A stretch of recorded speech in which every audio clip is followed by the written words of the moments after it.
बिस्मिल्लाह। अच्छा, हाइपोथायरॉयडिज्म क्या है कि हमारे पास जो है वो थायराइड T3 और T4 की प्रोडक्शन कम हो गया। उसके डिफरेंट कॉजेज़ हो सकते हैं, कंजेनिटल कॉजेज़ लाइक डिसहार्मोजेनेसिस और थायराइड एप्लेजिया। डिसमॉर्फोजेनेसिस में गॉइटर भी होगा, ठीक है, और आयोडीन डेफिशिएंसीज में भी गॉइटर होगा। हैशीमोटोस थायराइडाइटिस और आइट्रोजेनिक कॉजेज़ में ट्रायल है, that is thyroidectomy, that is thyroidectomy, radioactive iodine, amiodarone and lithium, और एंटी थायराइड ड्रग्स।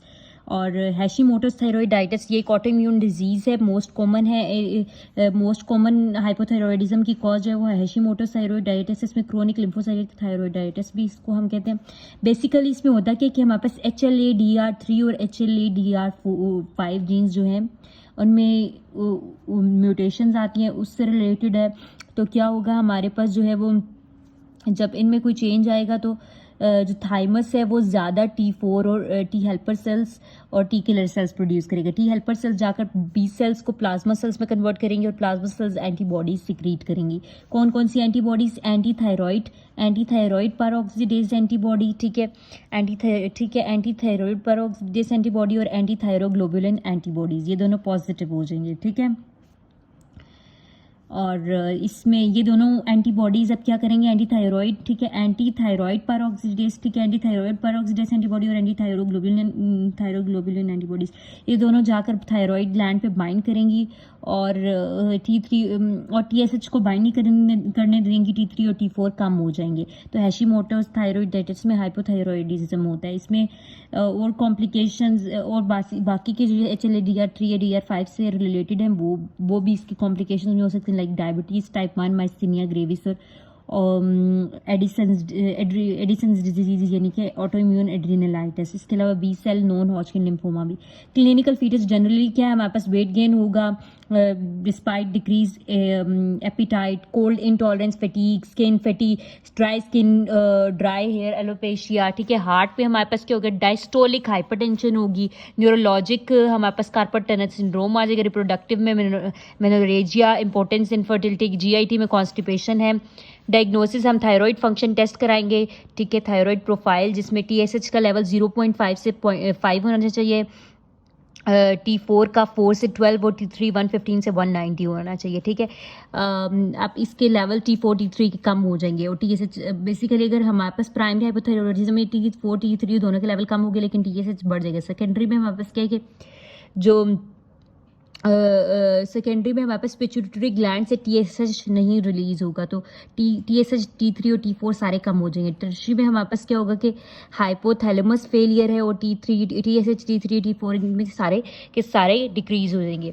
बाकी की और कॉजेज में हमारे पास क्लास है, that is creatinine kinase, CK का लेवल कम होगा, ठीक है, क्रेटिनिन काइनेस का लेवल कम होगा। इसके अलावा हमारे पास क्रेटिनिन काइनेस का लेवल बढ़ा हुआ होगा, C से कोलेस्ट्रॉल लेवल बढ़ेगा, LDH लेवल बढ़ेगा, AST का लेवल बढ़ेगा A से, और इसके अलावा सोडियम लेवल कम हो जाएगा, डिक्रीज सोडियम, और दूसरे एक से सोडियम डिक्रीज हो जाएगा और दूसरे से हमारे पास क्या? साइनस ब्रेडिकार्डिया और STT वेव एबनॉर्मलिटीज़, ठीक है। अब फिर इसके बाद मेरे पास आ जाता है ट्रीटमेंट में क्या है कि हमारे पास एक तो रिप्लेसमेंट थेरेपी और दूसरी मॉनिटरिंग है। रिप्लेसमेंट थेरेपी पे हम सिंपली लिवोथायरॉक्सिन देंगे जिसकी नॉर्मल अमाउंट 1.5 से 1.7 माइक्रोग्राम पर केजी पर डे है, लेकिन हम स्टार्टिंग में इसको पहले के 3 वीक्स जो है वो 50 माइक्रोग्राम पर डे देंगे फॉर 3 वीक्स और उसके बाद 100 माइक्रोग्राम पर डे पर उसको मेंटेन करेंगे। मेंटेनेंस डोज उसकी जो है वो 100 से 150 microgram per day maintenance dose है। मॉनिटर हमने कैसे करना है उसकी उसको पहले मेडिसिन दे के 2 से 3 वीक्स देखना है। लिवोथायरॉक्सिन की हाफ लाइफ 7 डेज होती है, इसको सिंगल डे डोज में देते हैं और हर 6 हफ्ते बाद हमने टेस्ट परफॉर्म करना है और देखना है कि आप थायराइड के लेवल नॉर्मल हुए या नहीं। अगर अभी भी TSH बढ़ा हुआ है तो हम इसकी डोज को बढ़ाएंगे और इसकी एब्जॉर्प्शन अच्छी होती है या तो हम इसे बिफोर बेड दें या along with vitamin C supplements, ठीक है। स्पेशल पेशेंट्स जो इस्कीमिक हार्ट डिजीज या एल्डरली पेशेंट्स हैं उनमें क्योंकि MI के ज़्यादा चांसेस हैं तो अगर हम इनकी अमाउंट को ज़्यादा देंगे तो वो मायोकार्डियम की एक्टिविटी बढ़ेगी और MI प्रेसिपिटेटेड हो सकता है, इसलिए उनमें हम लो अमाउंट देंगे 25 माइक्रोग्राम पर डे।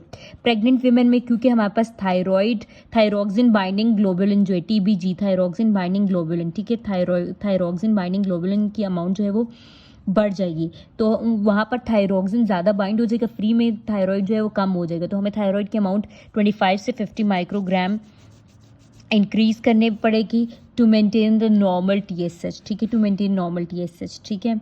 अच्छा, इसके अलावा हमारे पास एक और है एक मैंने बताया हैशिमोटोस थायरॉइडाइटिस और दूसरा मैंने बोला माइक्सडिमा कोमा।